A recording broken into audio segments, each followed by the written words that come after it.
સુદામાના ચહેરા ઉપર દેખાયું નહીં કે મારા દીકરાઓ ભૂખ્યા છે. આ સંસારમાં કોઈ દિવસ કોઈની પાસે જઈને દુઃખને ગાવું નહીં. ઘણા લોકો તો પોતાનું દુઃખ બતાવવા હાટું કેટલું કરે. ક્યારેય દુઃખ બતાવશો નહીં વાલા ભક્તજન.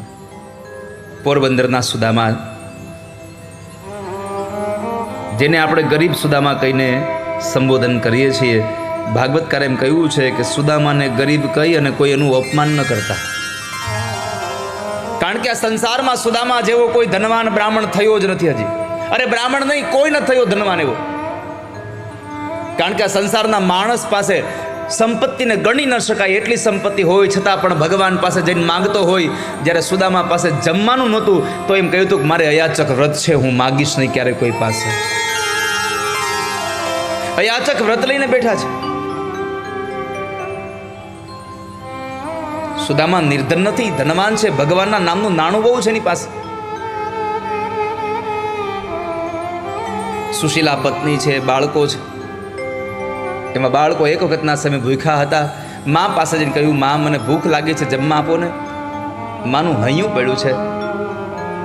ભગવાનને પ્રાર્થના કરીને એટલું કીધું કે એ ઠાકોરજી, જો મા બનાવી હતી તો સંતાનને જમાડી શકું એટલું ભોજન મને આપવું હતું, અને જો આટલી જ ગરીબાઈ આપી હતી તો તમારે મને મા નહોતી બનાવી. મારા દીકરાનું દુઃખ મારાથી નથી જોયું જવાતું.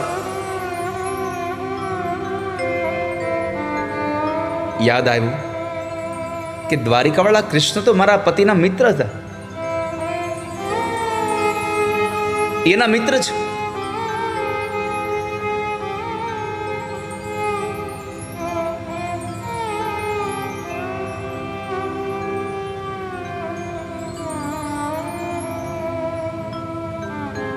એના પતિને કહ્યું, સાંભળ્યું, તમને યાદ છે તમે કહેતા હતા કે તમારો કોઈ મિત્ર છે? અરે હા સુશીલા, દ્વારિકાવાળા કૃષ્ણ મારા મિત્ર છે. અમે બે સાથે ભણતા હતા.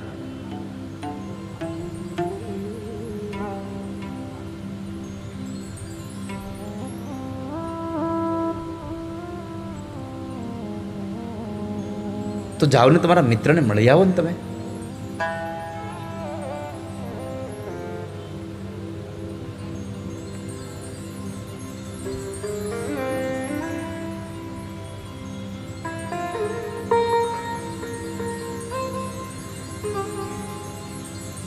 સુશીલા, તમને તો ખબર છે કે હું અયાચક વ્રત લઈને બેઠો છું. મારું ક્યારેય કોઈ પાસે માગું નહીં. સુશીલા કહે છે, મેં માગવા ક્યાં કહ્યું છે? મેં તમારા મિત્રને મળવા જવા કહ્યું છે. ખાલી તમારા મિત્રને મળવા જાઓ. દ્વારકાવાળાના દર્શન થશે.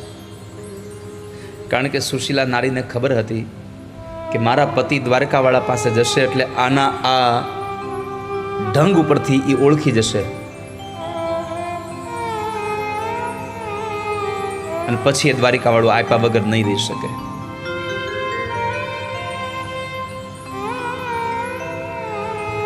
સુદામાના મનમાં થયું કે મારા પત્નીએ કોઈ દિવસ કશું માગ્યું નથી, આજ પહેલી વાર એણે માગણી કરી, અને એ પણ મારા મિત્ર અને દ્વારિકાધીશને મળવા જવાનું કીધું છે.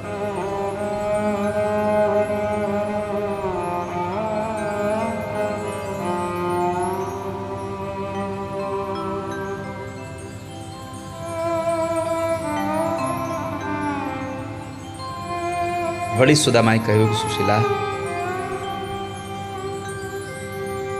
કોઈના ઘરે જઈએ તો ખાલી હાથે ન જવાય. આપણે કશું લઈને જવું જોઈએ.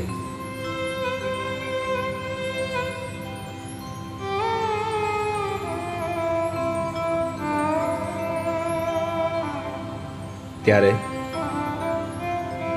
સુશીલા પડોશમાંથી 4 મુઠ્ઠી પૌવા માગી લાવ્યા. પોટલી બનાવીને સુદામાને આપીને કહ્યું, લ્યો આ લેતા જાઓ. સુદામાને થયું કે આ તો પૌવા છે, પૌવા લઈને જાઓ કૃષ્ણ પાસે.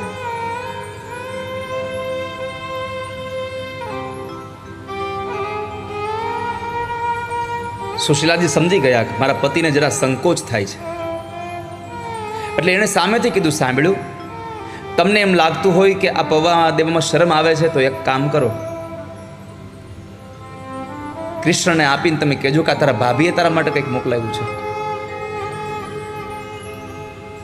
સુદામા આવે છે.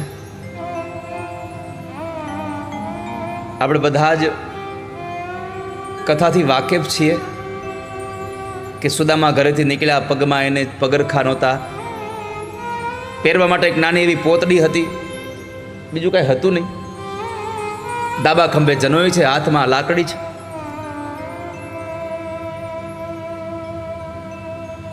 અને સુદામા ચાલતા થયા, થાક્યા, રસ્તામાં સૂઈ ગયા તો ગરુડઈને દ્વારિકા પહોંચાડ્યા.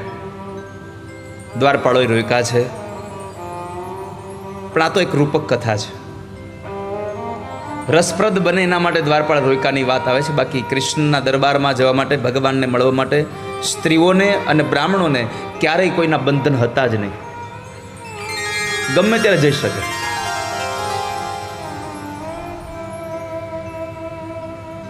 પણ દ્વારપાળને રોકે છે અને પછી એક દ્વારપાળ ભગવાનને સમાચાર દેવા જાય અને પરમાત્મા સુદામા આવ્યા છે શબ્દ સાંભળી અને ભગવાન દોડતા આવે દરવાજા ઉપર.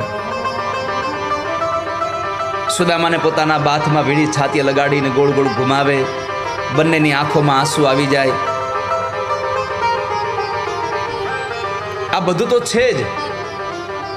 પરમાત્માએ સૌથી મોટી, જો આપણને ઉપદેશકારક, જો અહીંયા આ સુદામા ચરિત્રમાં કોઈ સંદેશ આપનારી કોઈ કથા હોય તો એ છે કે જ્યારે સુદામાને અંદર લઈ જાય છે પછી ભગવાન સુદામાના પગ ધોવે છે. ખબર છે ને, સુદામાના પગ પખાડે છે ભગવાન.